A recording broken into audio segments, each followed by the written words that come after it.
Hello my dear students, मैं हूं Meenakshi from VM academy classes Nashik. बच्चों, हम देख रहे हैं क्लास 12 का चैप्टर 6 सुपरपोजिशन ऑफ वेव्स और आज है उसका लेक्चर नंबर 16 जिसमें हम स्टडी करने वाले हैं डॉपलर इफेक्ट। डॉपलर इफेक्ट आपको ज़्यादा डिटेल में नहीं है, उसके फॉर्मूलेज वगैरह नहीं है, बस इंट्रोडक्शन है, उतना ही हम लोग देखेंगे, ज़्यादा डिटेल में नहीं जाएंगे। उसके बाद हम लोग कल जो हमने बिट्स टॉपिक स्टडी किया उसके न्यूमेरिकल्स बाकी है, वो न्यूमेरिकल ख़त्म करेंगे। डॉपलर इफेक्ट होता क्या है एंड उसके रिलेटेड एप्लीकेशंस क्या है वो हम लोग देखेंगे। तो स्टार्ट करते हैं Doppler effect. Doppler effect study करने से पहले मैं आपको डॉपलर इफेक्ट का जो साउंड कैसे होता है वो आपको सुनाती हूँ, उसके बाद हम लोग इसकी डेफिनेशन एंड उसके एप्लीकेशंस देखेंगे। तो पहले आप लोग साउंड सुनो।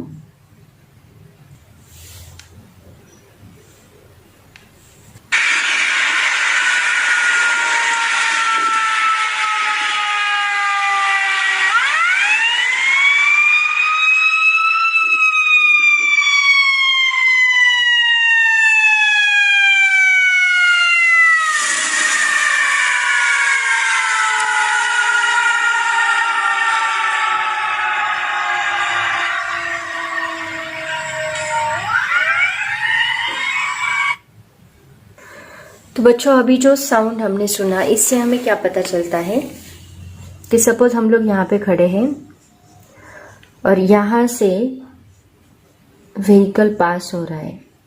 पहले व्हीकल बहुत दूर था, फिर यहाँ से पास होते होते फिर बहुत दूर चला गया, ऐसे हमें पता चलता है, राइट ना। तो जो साउंड हमें सुनाई दे रहा था उसकी फ्रीक्वेंसी यहाँ पे हमें अलग सुनाई दे रही थी, जब वो नज़दीक आया तो उसकी फ्रीक्वेंसी बढ़ गई, वापस नज़दीक आया तो फ्रीक्वेंसी और बढ़ गई, यहाँ पे आने के बाद सबसे मैक्सिमम फ्रीक्वेंसी हमें सुनाई दे रही थी एंड दूर गया तो वापस फ्रीक्वेंसी कम होते गई। तो ऐसा क्यों होता है? अभी ये साउंड सोर्स है, दिस इज मूवेबल, ओके। हम यहाँ पे एक जगह पे ही खड़े हैं लेकिन साउंड सोर्स मूवेबल है। तो कभी कभी हम भी मूवेबल होते, साउंड सोर्स भी मूवेबल होता है, दोनों मूवेबल होते हैं। अभी यहाँ पे सोर्स मूवेबल है बट हम एक ही जगह पे खड़े हैं। तो होता क्या है, ये साउंड सोर्स से निकलने वाली जो वेव्स है, तो नंबर ऑफ वेव्स जो हमारे कानों की तरफ रीच हो रही है वो कितनी है? अगर ये दूर है तो कम वेव्स रीच होती है, अगर ये नजदीक है तो ज्यादा वेव्स रीच होती है। तो जितनी ज्यादा वेव्स हमें मिलेगी उतनी ज्यादा फ्रीक्वेंसी हमें मिलेगी, ओके। और उतना ज्यादा लाउडनेस, उतनी ज्यादा इंटेंसिटी भी हमें मिलेगी साउंड की। इसी को हम लोग क्या कहते हैं? Doppler effect. तो एक्चुअल में इसकी डेफिनेशन देखो क्या है, डॉपलर इफेक्ट का स्टेटमेंट क्या है वो मैं आपको बताती हूँ। If either a source of sound और अ लिसनर और both is moving with respect to air, एक तो सोर्स ऑफ साउंड मूवेबल होता, नहीं तो लिसनर मूवेबल होगा, नहीं तो दोनों भी मूवेबल होंगे with respect to air. The listener detects a sound whose frequency is different from the frequency of the sound source. जो लिसनर की तरफ फ्रीक्वेंसी आ रही है वो अलग है, साउंड सोर्स से निकलने वाली फ्रीक्वेंसी अलग है, दोनों भी अलग अलग है, क्योंकि लिसनर की तरफ जो वेव्स रीच हो रही है वो कम ज्यादा है उसकी वजह से।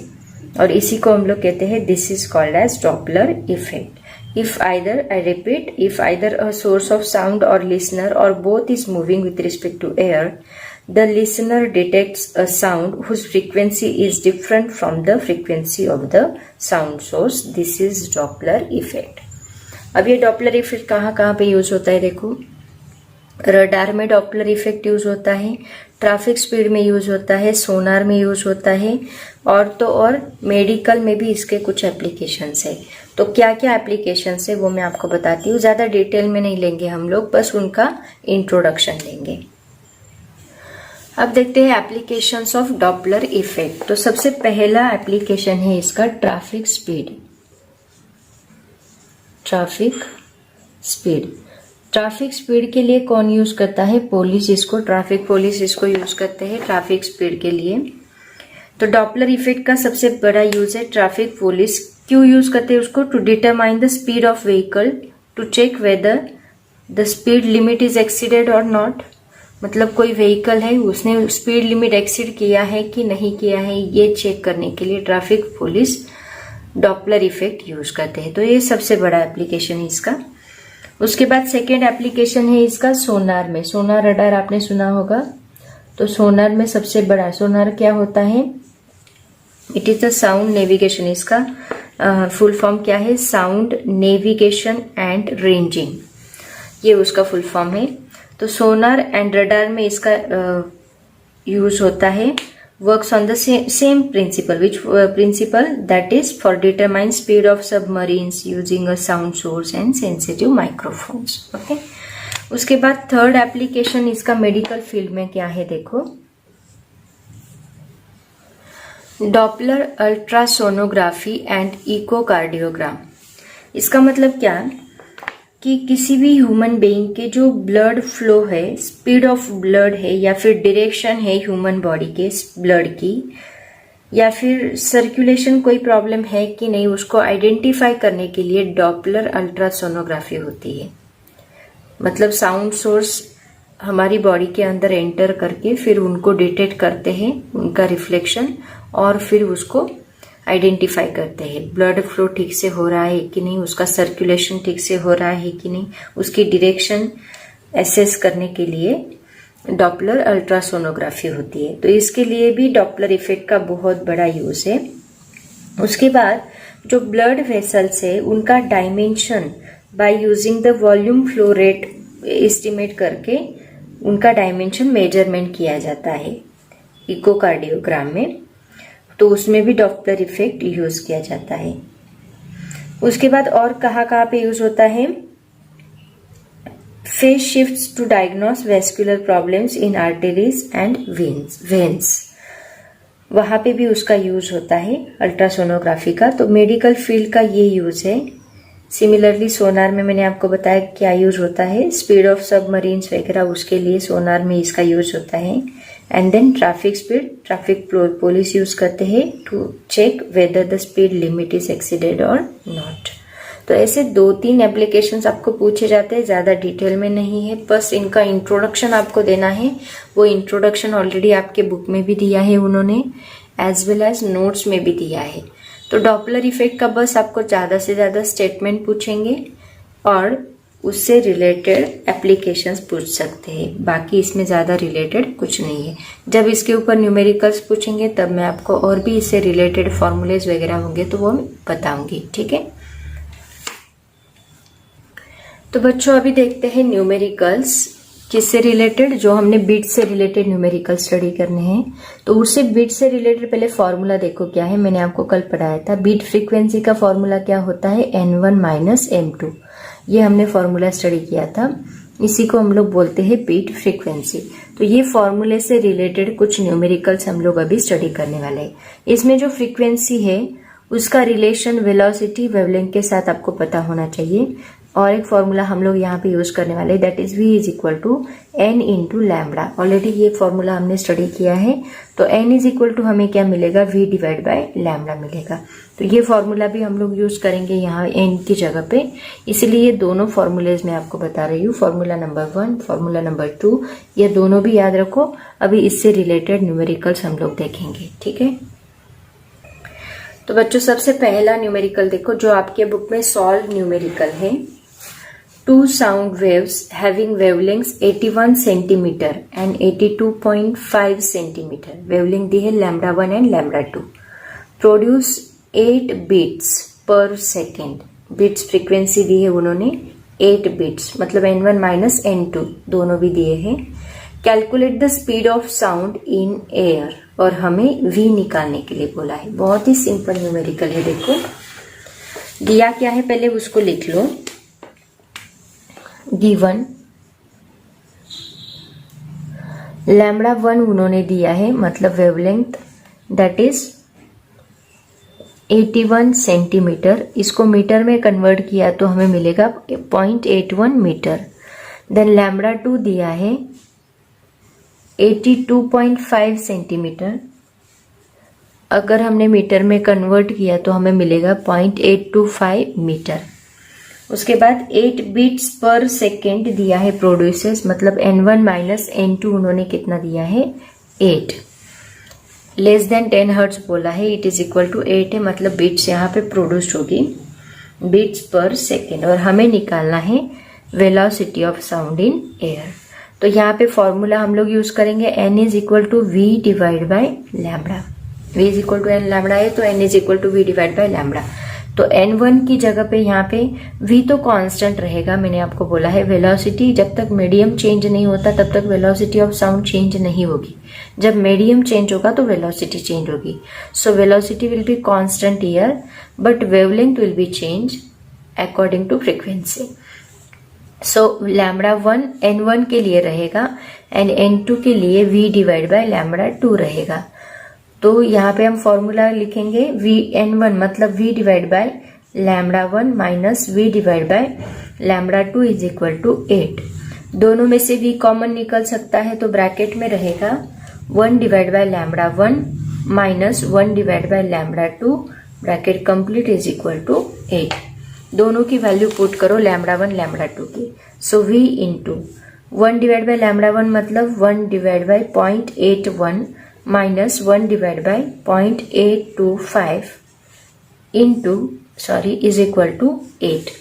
दोनों का क्रॉस मल्टीप्लीकेशन हमें करना होगा। तो क्या आएगा देखो,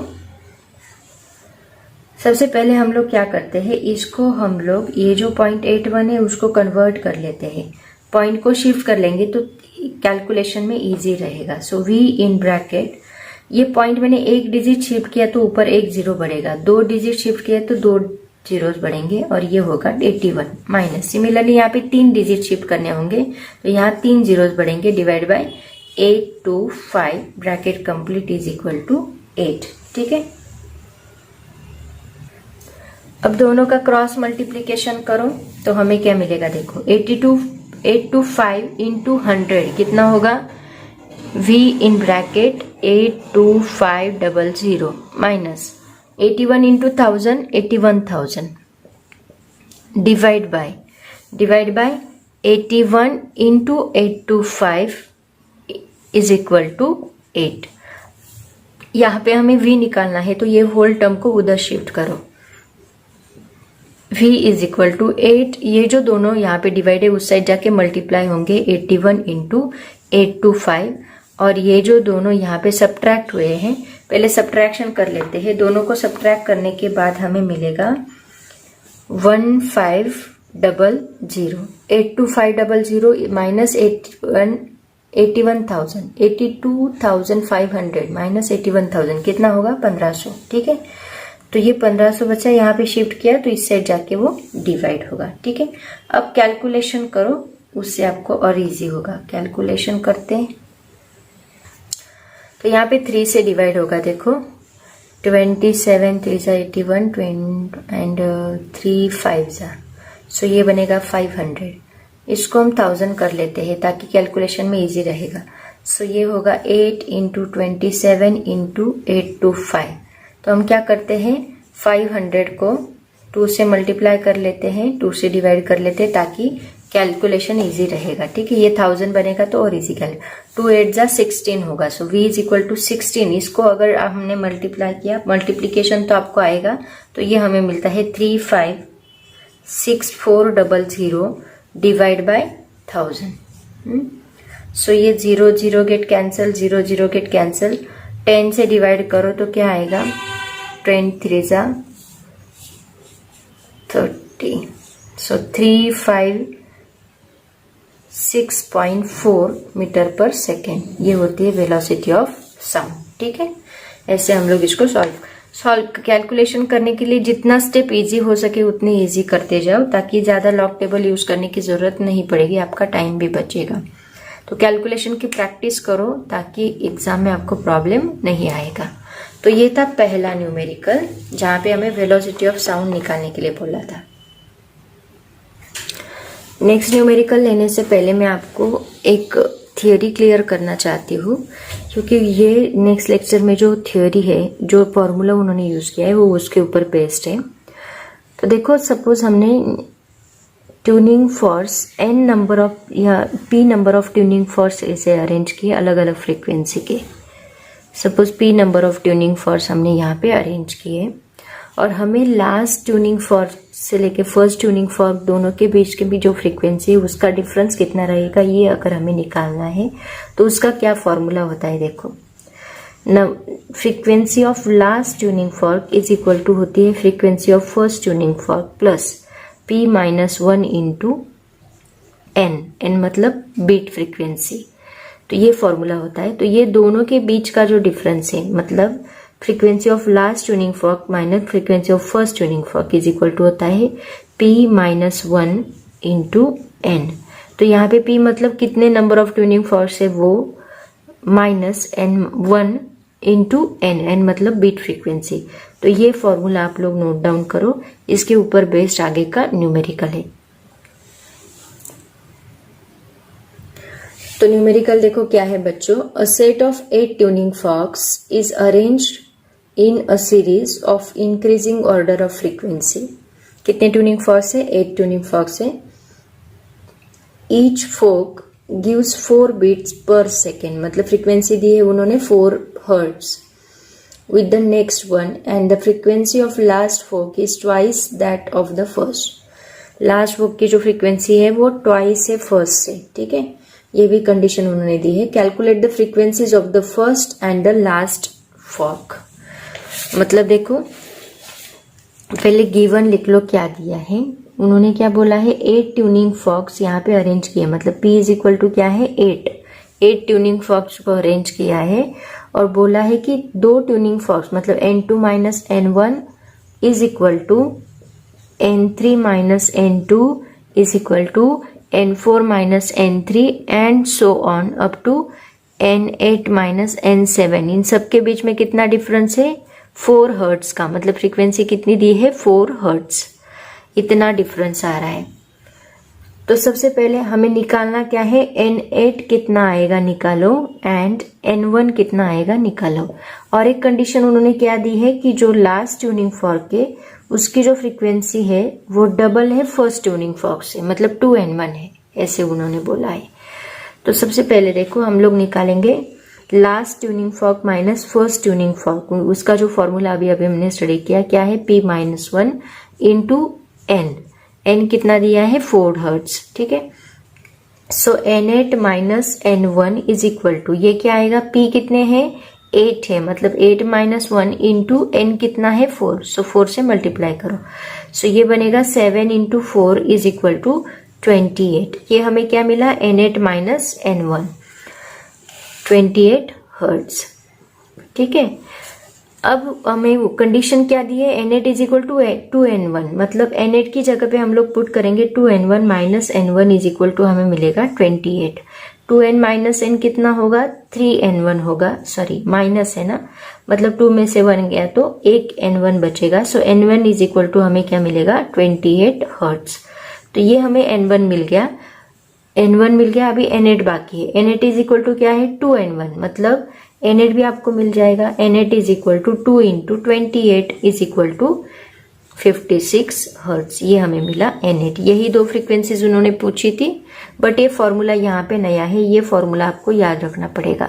इसका डेरिवेशन वगैरह कुछ नहीं दिया है, बस थोड़ा सा टॉपिक है इसका, इसलिए मैंने ये आपको ये फॉर्मूला बताया, फॉर्मूला याद रखो, ठीक है। न्यूमेरिकल देखो क्या है, वो भी आपके एक्सरसाइज का ही न्यूमेरिकल है। A sonometer wire is stretched by tension of 40 newton. अब यहाँ पे 2 न्यूमेरिकल कंबाइन करके, मतलब उन्होंने beats and vibration of string, ये दोनों टॉपिक के ऊपर कंबाइन न्यूमेरिकल पूछा है। It vibrates in unison with a tuning fork of frequency 384 hertz. How many numbers of beats get produced in 2 seconds if the tension in the wire is decreased by 1.24 Newton. Okay, अब देखो यहाँ पे उन्होंने क्या क्या दिया है। सबसे पहले तो उन्होंने पहले टेंशन दिया है 40 न्यूटन, मतलब T is equal to 40 newton दिया है। इट वाइब्रेट्स, मतलब नंबर ऑफ ट्यूनिंग फॉर्क जो है उसकी फ्रीक्वेंसी उन्होंने 384 हर्ट्ज दी है। How many number of beats get produced, मतलब नंबर ऑफ बीट्स उन्होंने निकालने के लिए बोली है। और चेंज इन टेंशन मतलब डेल्टा टी उन्होंने कितना दिया है 1.24 न्यूटन, मतलब इतना टेंशन अगर हमने डिक्रीज किया तो चेंज इन टेंशन की वजह से नंबर ऑफ बिट्स कितनी प्रोड्यूस होगी वो हमें निकालना है। ठीक है,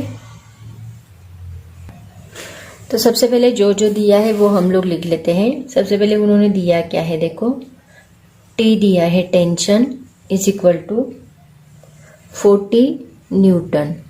उसके बाद उस वक्त जो स्ट्रिंग का मतलब सपोज 1 हमने इसको कहा, इनिशियली जब टेंशन 40 था तो नंबर ऑफ फ्रीक्वेंसी स्ट्रिंग कितनी थी, दैट इज 384 हर्ट्ज थी, 384 हर्ट्ज। आगे उन्होंने बोला है स्ट्रिंग का टेंशन डिक्रीज किया, कितना डिक्रीज किया, डेल्टा टी हम बोल सकते हैं उसको 1.24 से डिक्रीज किया, कम किया। तो उस वक्त टाइम टी भी उन्होंने दिया है that is equal to 2 second. 2 second के लिए चेंज किया तो नंबर ऑफ बिट्स कितनी होगी वो निकालना है हमें। ठीक है, मतलब एन एस, एक मिनट, नंबर ऑफ बिट्स निकालना है तो हमें एन ऑफ बिट बोल सकते हैं हम लोग, is equal to n1 minus n2, ये हमें निकालना है। तो यहाँ पे हमें n1 तो पता है लेकिन n2 पता नहीं है, तो सबसे पहले n2 हमें निकालना होगा। तो फिर इन दोनों को अगर हमने सब्ट्रैक्ट किया तो हमें नंबर ऑफ बिट्स मिलेंगे। ठीक है, 2 सेकेंड के लिए। तो सबसे पहले तो हमें n2 निकालना है। n2 कैसे निकालेंगे, देखो सबसे पहले ns1 का फॉर्मूला लिख लेते हैं। आपको स्ट्रिंग का फॉर्मूला पता है, फ्रीक्वेंसी का क्या होता है, that is equal to 1 divide by 2l under root T divide by m, ये फॉर्मूला होता है।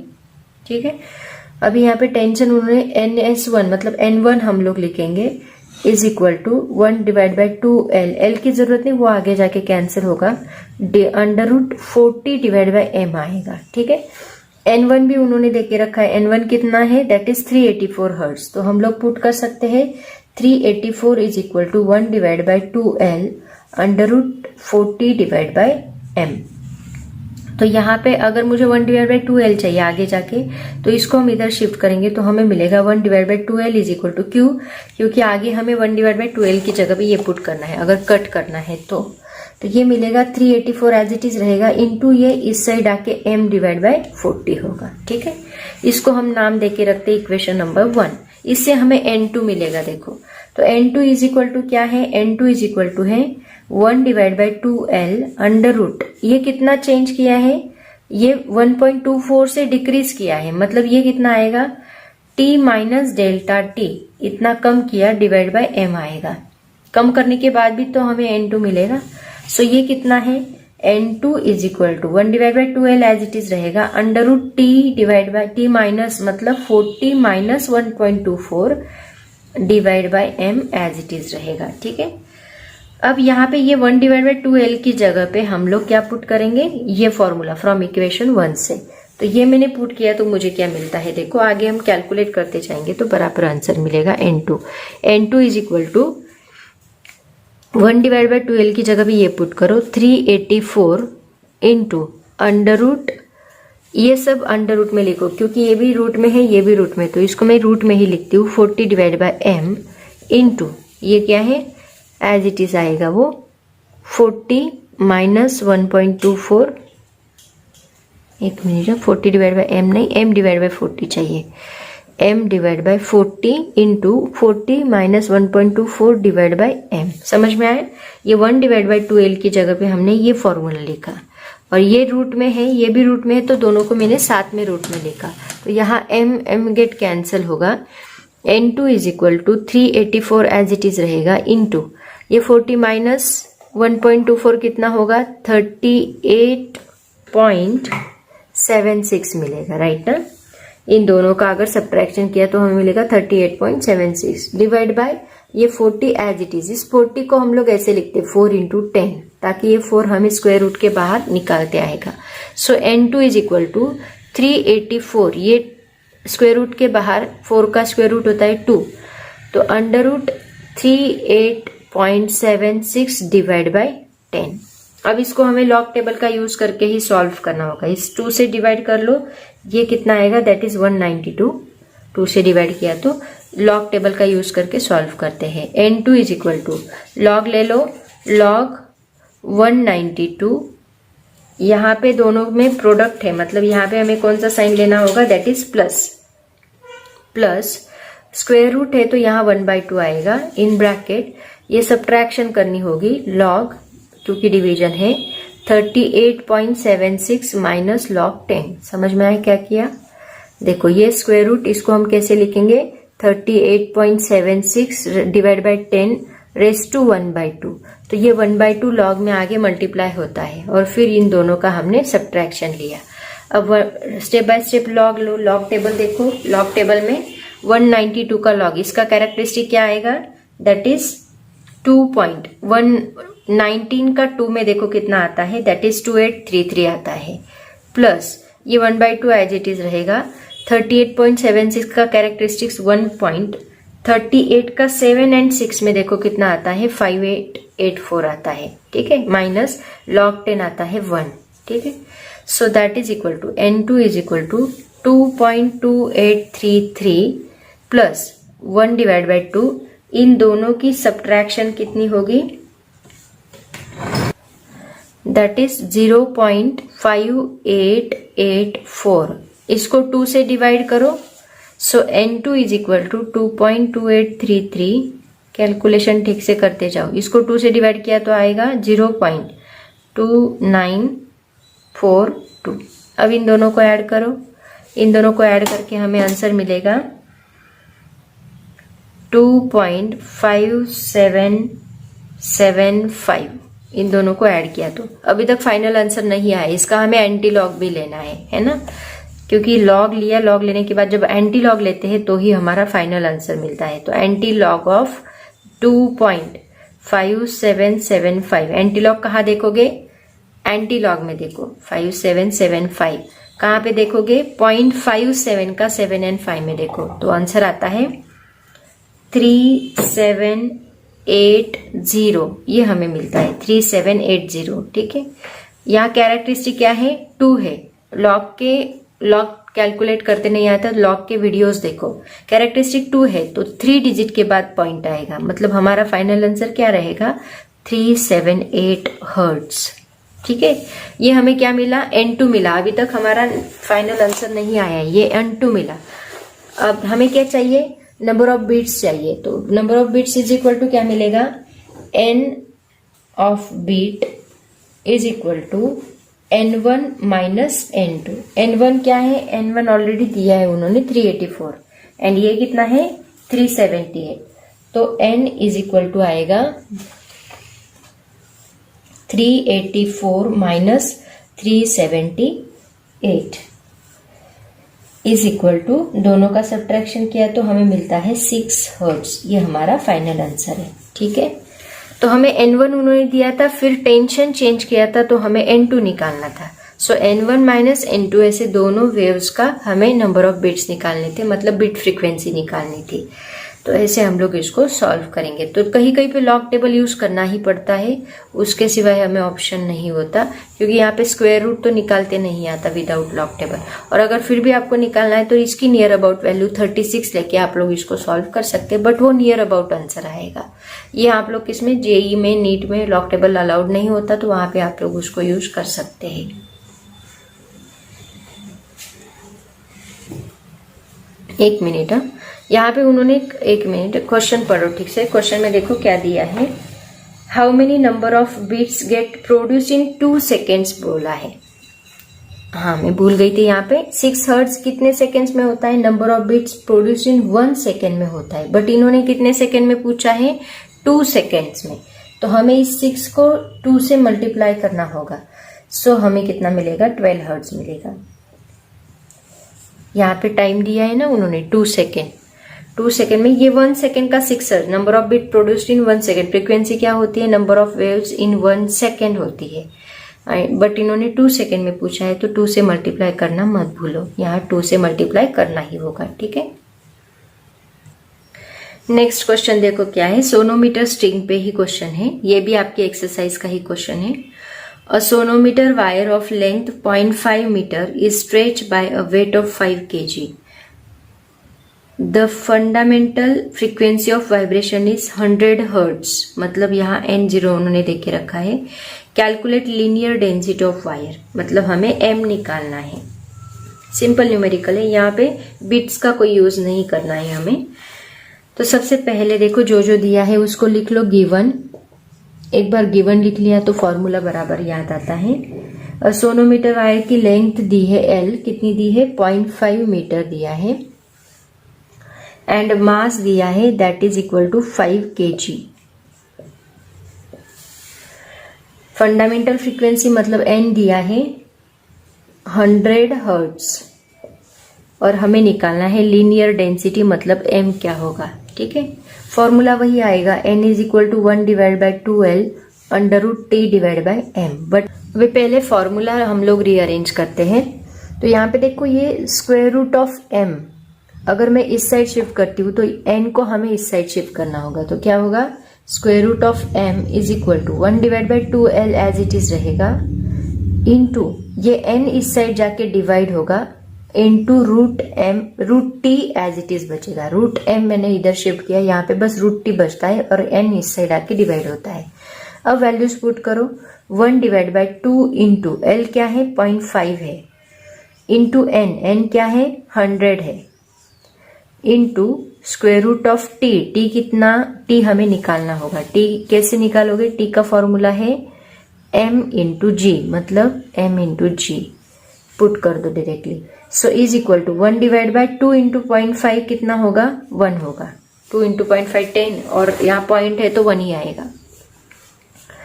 उसके बाद 100 मतलब 10 स्क्वायर आता है। ठीक है, उसको बाद में हम लोग चेंज करेंगे। ये √M इंटू G, M कितना दिया है 5, इंटू G कितना है 9.8, so that is equal to 1/10⁻², 1 as it is होगा, इंटू √49 आएगा। ये हमें क्या मिला, √M मिला। स्क्वेयरिंग बोथ साइड कर लेते हैं ताकि ये √M निकल जाएगा, हमें M ही चाहिए, √M नहीं चाहिए। तो स्क्वायर किया इसका, तो इसका भी क्या होगा स्क्वायर होगा, इसका भी स्क्वायर होगा, इसका भी स्क्वायर होगा। ठीक है, तो इसका स्क्वायर रूट निकल जाएगा, तो यहाँ पे बस M बचेगा। 1/10 स्क्वायर 2 2 4, मतलब ये 10⁻4 बनेगा, इंटू स्क्वायर रूट निकल गया, यहाँ पे बस 49 बचेगा। ठीक है, अब सॉल्व करो। So M is equal to 49 divide by हम लोग क्या करेंगे 10 इंटू 10⁻3 करेंगे। सो 10 से डिवाइड करो, ये आएगा 4.9। सो M इज इक्वल टू हमें मिलेगा 4.9 इंटू ये 10 ऊपर जाके 10⁻³ बनेगा, +3 का -3 बनेगा। ठीक है, किलोग्राम पर मीटर, और यही हमारा फाइनल आंसर रहेगा। M is equal to 4.9 into 10⁻³ kilogram per metre. ठीक है, ऐसे हम लोग इसको सॉल्व करेंगे। तो बच्चों, इस टॉपिक से रिलेटेड एक्सरसाइज के सभी न्यूमेरिकल्स मैंने सॉल्व किए हैं। आपके नोट्स में और भी बहुत सारे न्यूमेरिकल्स दिए हैं, तो आप लोग उसको सॉल्व करो ताकि आपको और अच्छे से समझ में आएगा। प्रैक्टिस करते जाओ, जितनी ज्यादा प्रैक्टिस करोगे उतना अच्छा रहेगा। ठीक है, तो आज हम यहीं पे रुकते हैं। एक छोटा सा टॉपिक अभी बचा है, शायद 1-2 लेक्चर में ये चैप्टर खत्म होगा, उसके बाद हम इसके MCQs भी देखने वाले हैं। तो आज मैं यहीं पे रुकती हूँ, पढ़ाई करते रहो। Thank you so much and bye bye.